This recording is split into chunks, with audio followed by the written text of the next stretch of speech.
Hi devs!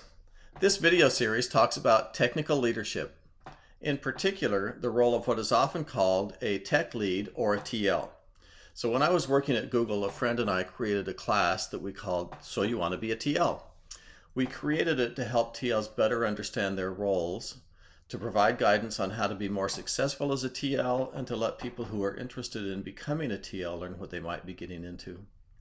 This class became very popular and we taught it all around the world, probably over 100 times. The specific content of that class is particular to Google, but the concepts in it are applicable almost anywhere.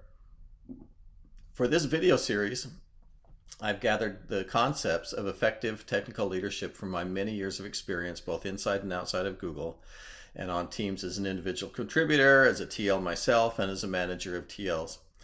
That experience is presented here in summarized form, highlighting the most important concepts. I hope you find it useful in your career. So let's get started. Let me start with a question. What is technical leadership? I suggest you pause for a moment and ask yourself that question. I have asked numerous people this question and received, as you might expect, numerous different answers. The most enlightening answer I received was from someone I asked about how their TL was performing. He asked me, well, what do you mean by TL? If you mean technical lead, then the TL is doing fine. He makes good technical decisions, he keeps the project moving forward, and so on. But if you mean team lead, then he's not doing so well. He then proceeded to point out a number of ways that the team was not functioning as a team. One humorous but sad example was that when the TL was in their cube pod, everyone would face their computer screens and work away. But as soon as the TL left, the rest of the team would turn their chairs around and they would talk among themselves about how they thought that they should move forward. I think it's pretty clear that this TL was not functioning effectively as a leader. So while many people think of a tech lead as simply being responsible for the technical direction of the project, it should be clear that there is much more to leadership than just the technical quality of the project. But what more is there? Once again, I suggest you pause and contemplate that question. All right, before I give you my answer, which will be discussed in more depth in the other videos in this series, I want to ask a few more questions. The first one is, why is technical leadership important? Now, there are two aspects to that question. One is, why do companies appoint technical leaders? And the other is, why is technical leadership important to you? Now, I can answer the first part, but only you can answer that second part. So, on the question of why companies appoint technical leaders, it's largely because decision-making by committee is hard. You may have heard the aphorism that a camel is a horse designed by committee. Well, most companies prefer to have one person in charge. One person that the stakeholders can go to with questions, with requirements and so on. One person they invite to the planning meetings, one person they can praise when the project succeeds, and yes, of course, one person they can blame when it fails. But although there is one person in charge, that does not mean that the TL should rule by decree. I'll talk more about that in later videos. So now, let's move on to the question of why technical leadership is important to you. You should ask yourself why you want to be a technical leader. I've had many answers to that question, such as for career advancement, to earn more money, or to help a team be successful. Those are all fine, but keep in mind that a TL usually has more responsibility, more headaches to deal with, and typically they attend more meetings. I personally found that additional work satisfying, but not everyone does. It was funny when I taught the class about TLs at Google, I would often have people come up to me afterwards and thank me for convincing them that they don't want to be a TL, or at least not yet. All right, so the next question to be asked about technical leadership is when it typically starts in a person's career. Now that question, of course, depends very much on circumstances, on the capabilities or desires of the individual, on company size or on team size, how many other people there are that might fit that role, and so on. But typically after 4 or 5 years on the job, a developer may be considered for a tech lead role.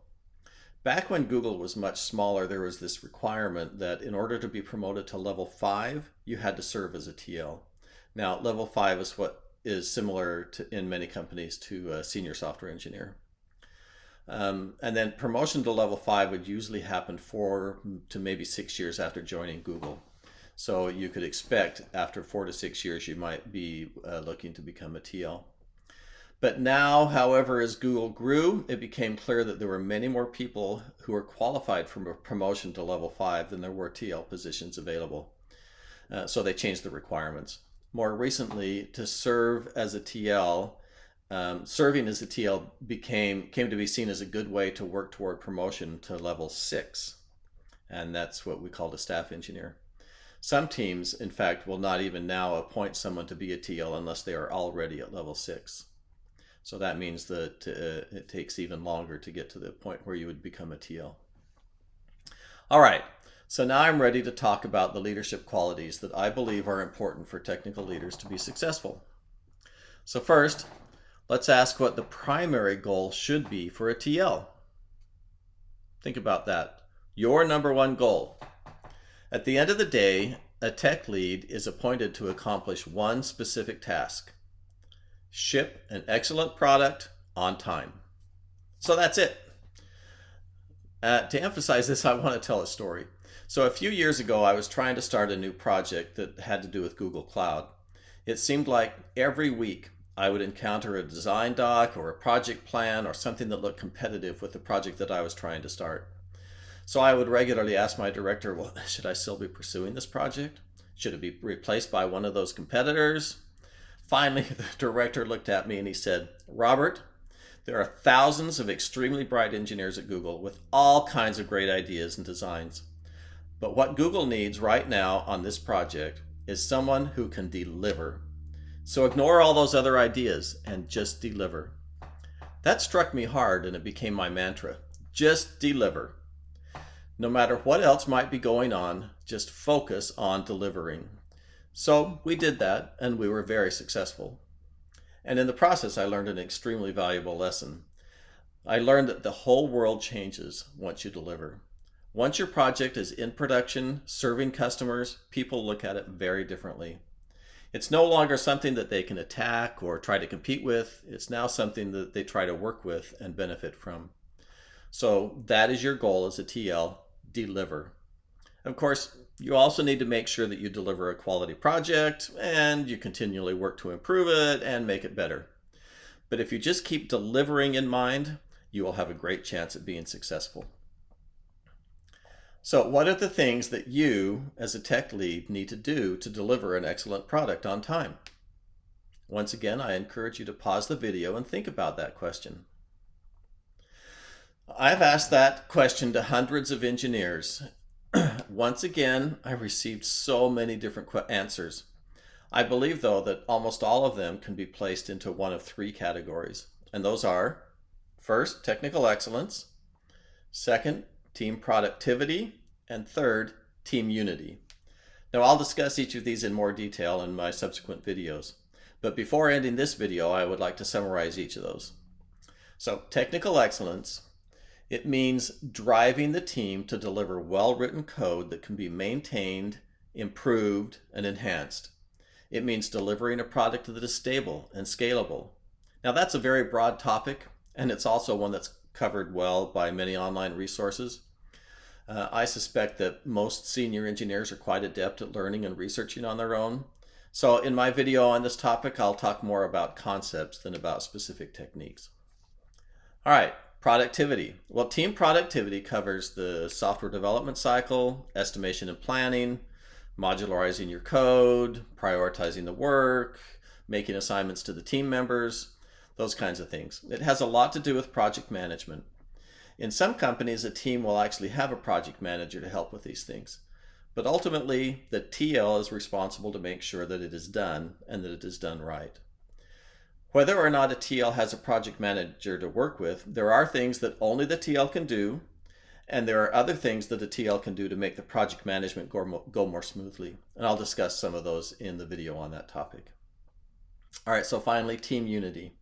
So this is a concept that many people think, oh, that's the manager's job, not the technical leads. Well, I respectfully disagree. I find this to be one of the most important and also the most challenging aspects of technical leadership. If a team cannot work together well, if it does not share a common understanding of the project goal, or does not agree with the technical approach, then the project will fail. I've seen more TLs fail because of an inability to create a cohesive team that works together well than for any other reason. And this will be the topic of my final video on this series. All right, so that's it for this video. I hope it's been useful and that you will be able to use some of the ideas here to be even more successful in your leadership roles. See the follow-on videos for more details on these topics. Thanks.